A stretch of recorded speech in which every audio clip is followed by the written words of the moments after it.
नमस्कार। आप देख रहे हैं अलर्ट इंडिया न्यूज़ और मैं हूं अरुण त्रिसल। एक बार फिर हम बसोली में राजदान फैमिली से जुड़ने जा रहे हैं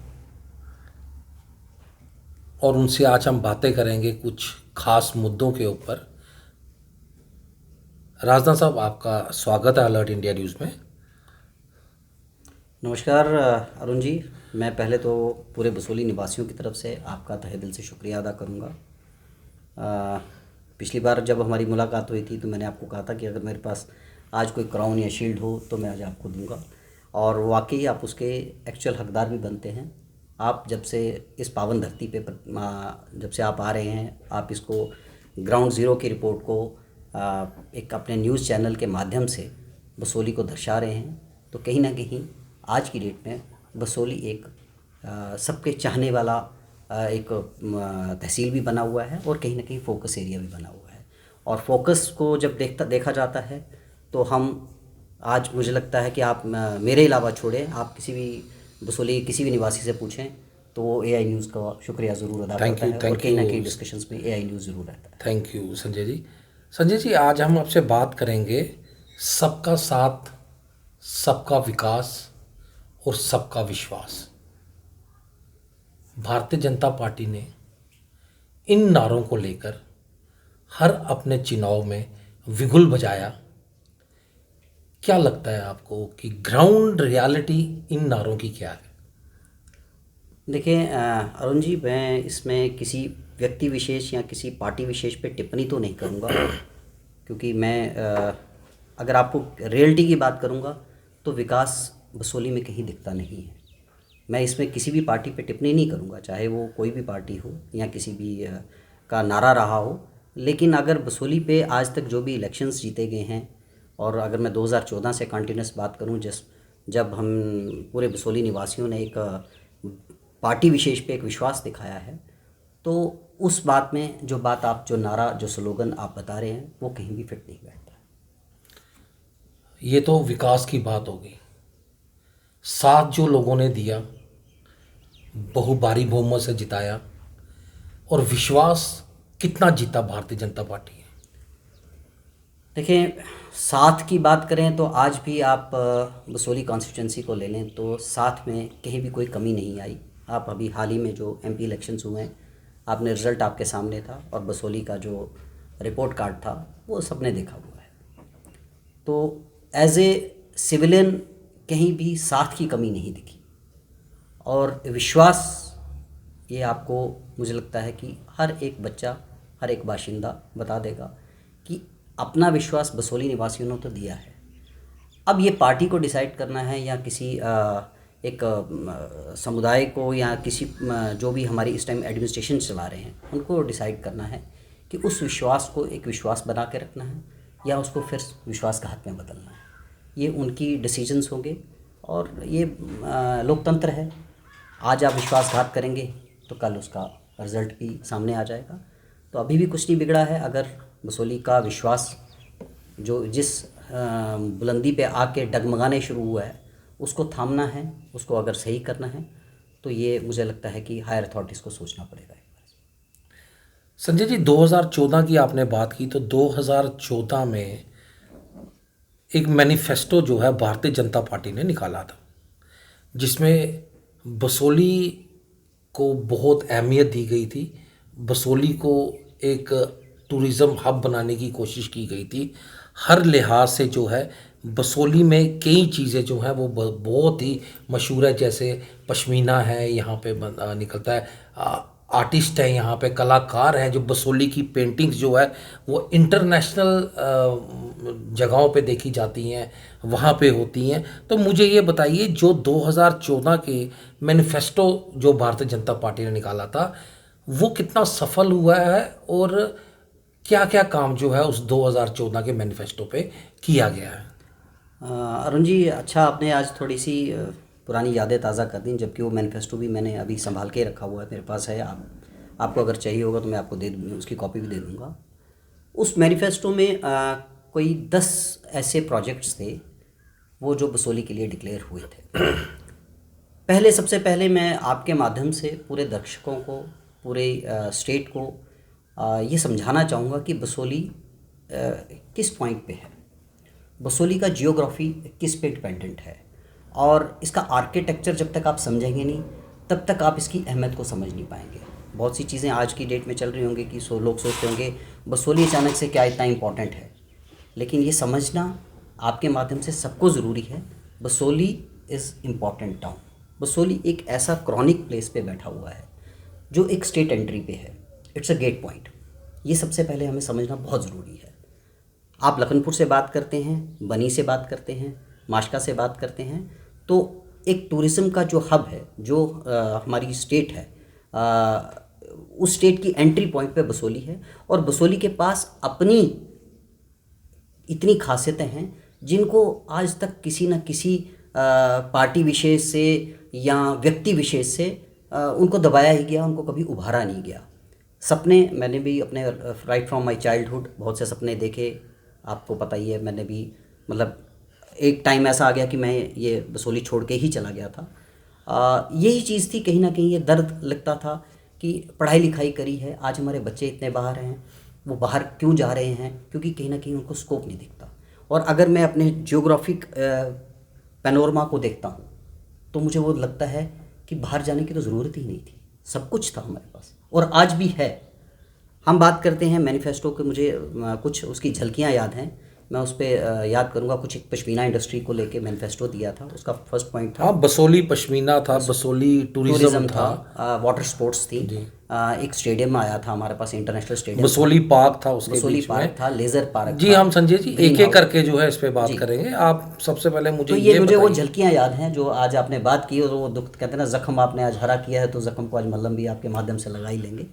तो वो माध्यम जो आप बने हैं, मैं पहले आपका इसी बात पे शुक्रिया अदा करूँगा। लेकिन ये मैनिफेस्टो हमारे लिए एक उम्मीद थी, हमारी युवा पीढ़ी के लिए एक किरण ऐसी जागी थी कि अब हमें अपने ही शहर में सब कुछ मिल जाएगा।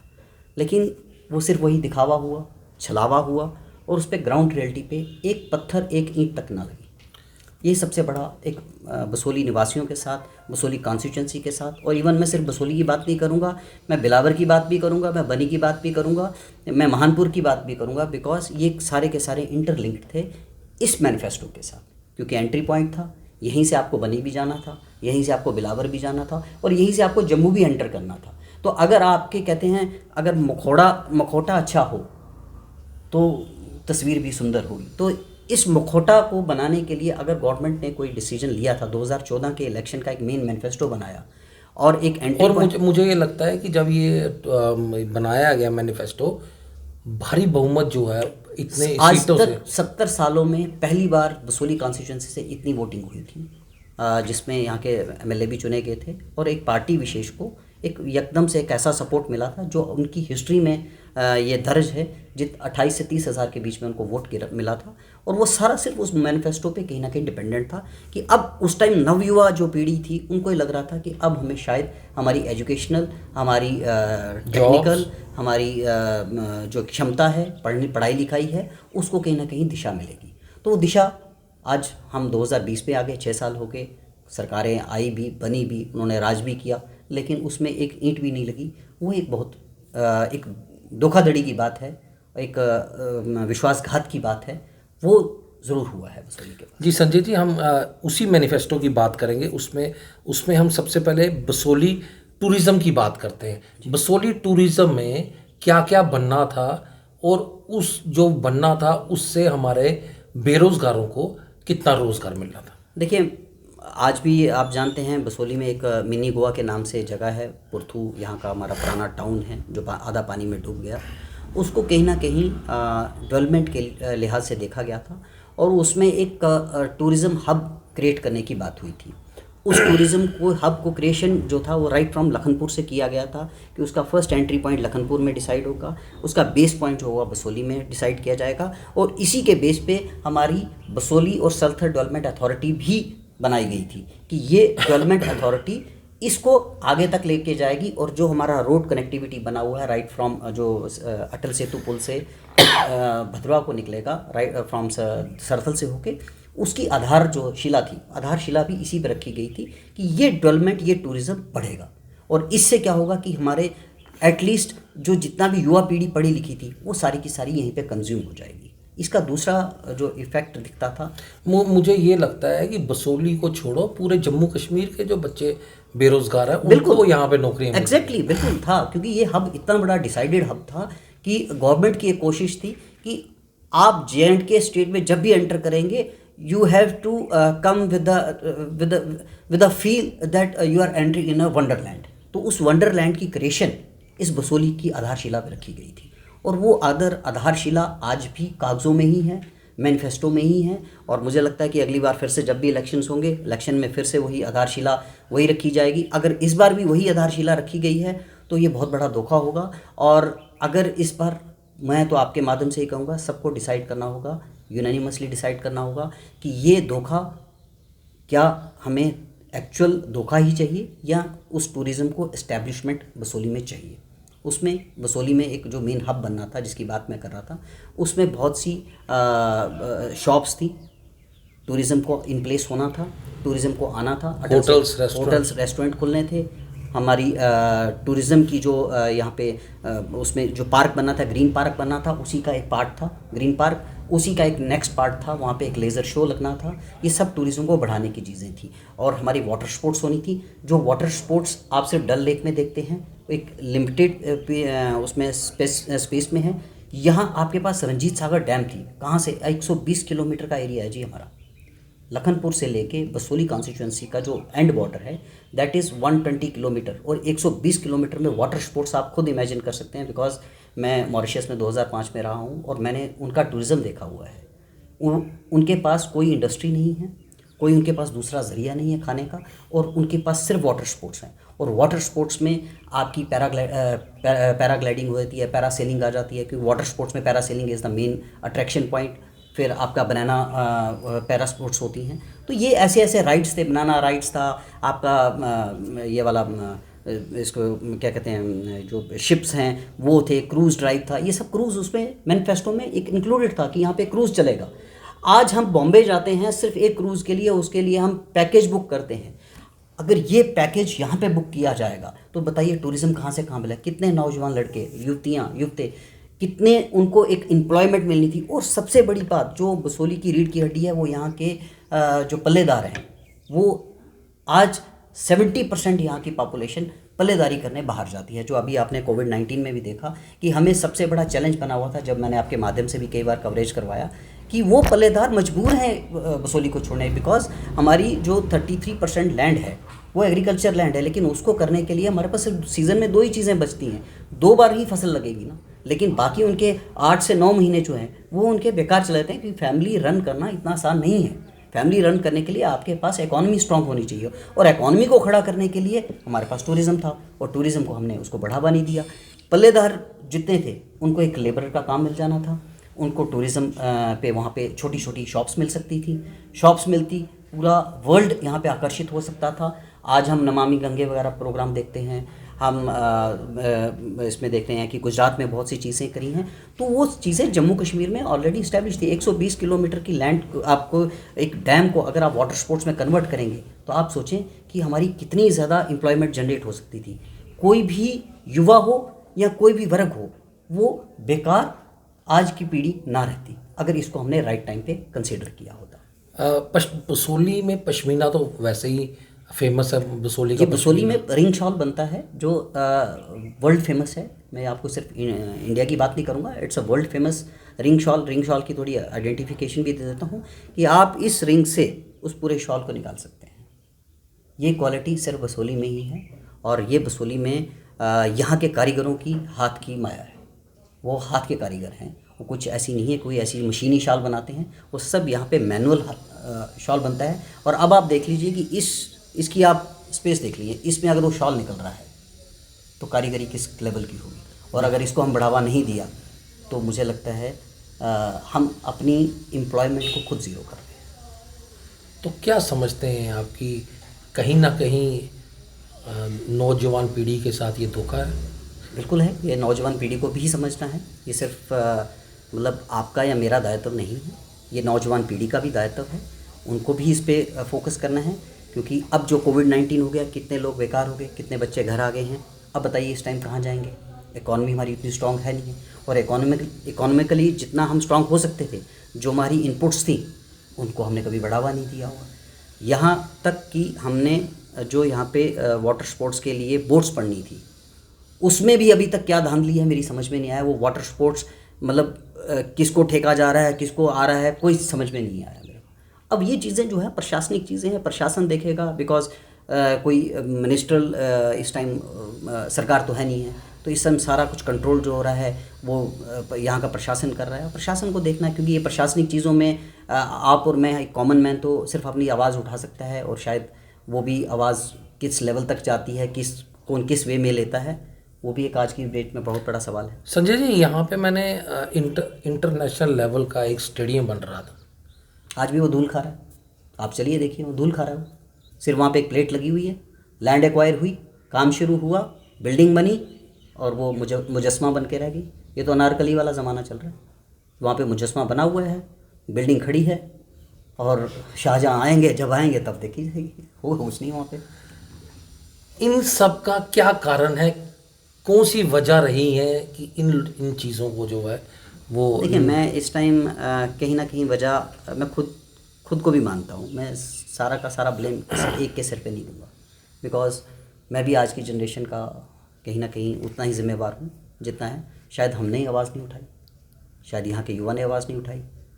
अगर ये हम सब एकजुट होके आवाज़ उठाते तो शायद आज ये चीज़ें जो आज हम आपके माध्यम से अभी आज इंटरव्यू हो रहे हैं, आज आपने टाइम निकाला और आपने पुरानी 2014 की एक फ़ाइल निकाली है, मेरे भी ज़ख्म आज हरे कर दिए।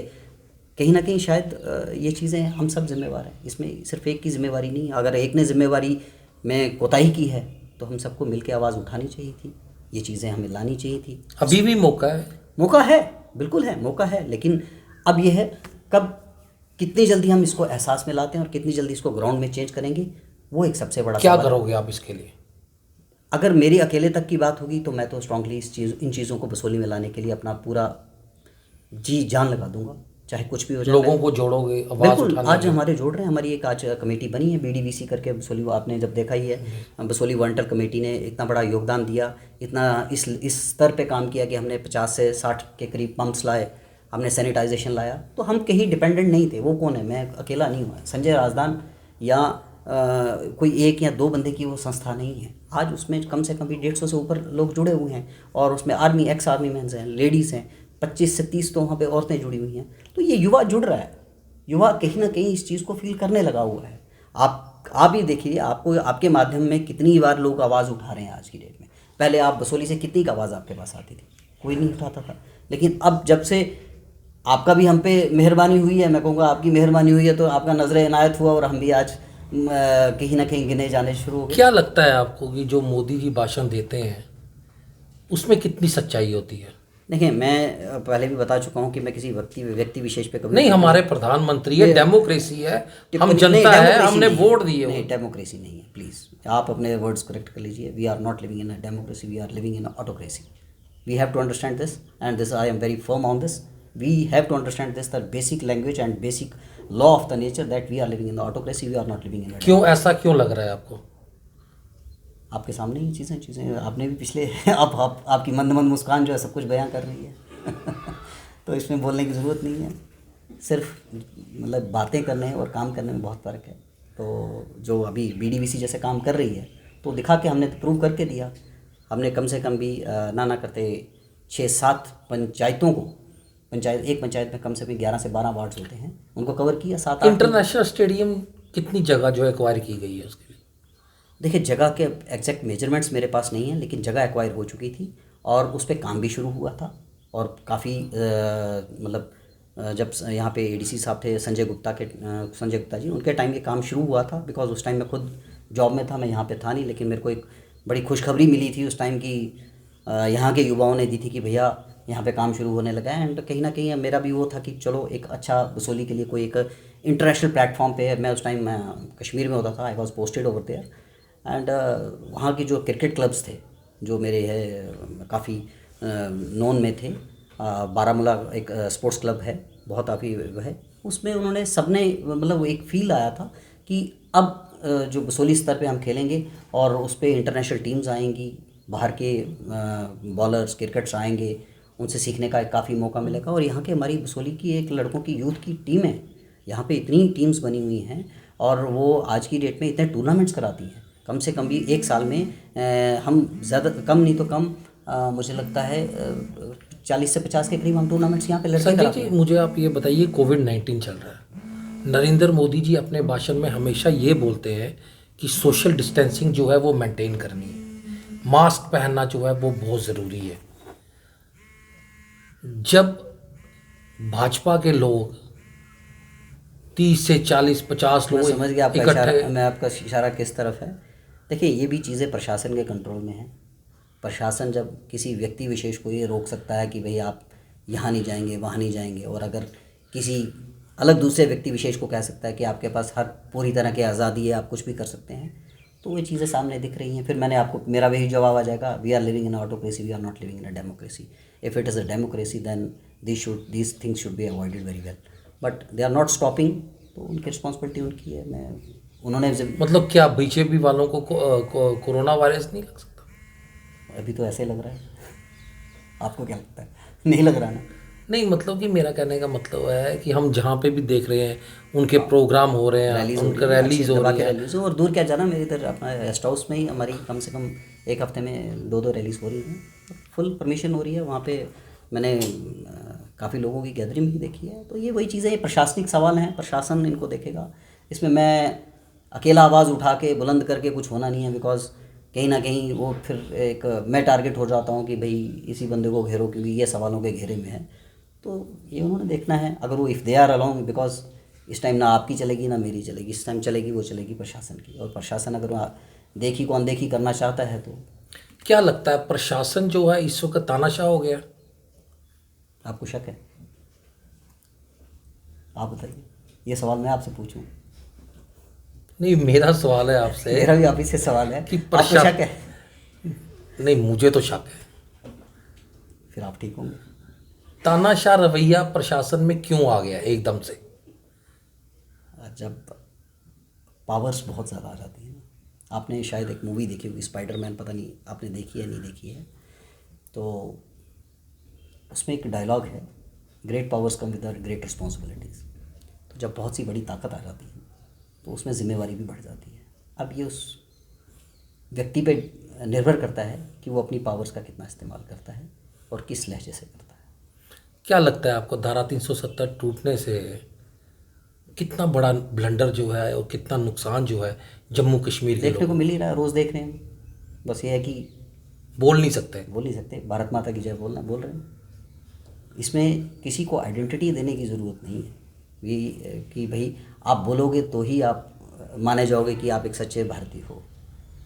सच्चे भारतीय की बुनियाद सिर्फ शब्दों से नहीं दी जाती। मैंने टेलीकॉम में जॉब की है, आपको नॉलेज में भी है, और हमने देश के लिए सेवा की हुई है, उसमें किसी को कोई शक नहीं है। हमने वो सब किया हुआ है जो शायद कोई हिम्मत भी नहीं कर सकता करने की। लेकिन देश प्रेम में आज भी अगर कुछ होगा तो संजय राजदान की छाती या उसके फैमिली की छाती सबसे पहले देश के लिए होगी। सारी चीज़ें एक साइड रह जाएंगी। अलर्ट इंडिया न्यूज़ के माध्यम से बसोली को बचाने के लिए क्या मैसेज जो है आप देना चाहते हैं? देखिए, जो बात वहीं पे ख़त्म करूँगा जहाँ से शुरू हुई थी। हमारा एक मैनिफेस्टो था, उस मैनिफेस्टो में सिर्फ़ और सिर्फ डेवलपमेंट थी, दिख रही थी, लिखित डेवलपमेंट थी, कोई काल्पनिक नहीं थी। और उस मैनिफेस्टो को लेते वो डेवलपमेंट, वो स्टेडियम जो हमें दिया गया था, अंतर्राष्ट्रीय स्तर का एक स्टेडियम है जो अभी देखा जम्मू में बन भी गया। इकट्ठे काम शुरू हुआ था, जम्मू और बसोली का काम इकट्ठे शुरू हुआ था। जम्मू वाला तैयार हो गया है, MS स्टेडियम के पीछे वाला, that is ready for the public, but हमारा तो अभी सिर्फ पत्थर ही लगे हैं वहाँ पे, और तो कुछ हुआ नहीं। और स्टेडियम, टूरिज़्म जो हमारी एक महारत है, पश्मीना इंडस्ट्री जो हमारे पास है, और ये जो है ये हमारी बसोली के निवासियों को डिसाइड करना है। क्योंकि किसी भी चीज़ को सक्सेसफुल बनाना हो उसमें यूनिटी चाहिए, और वो यूनिटी तभी आती है जब सारे के सारे हम इकट्ठे हो जाएं।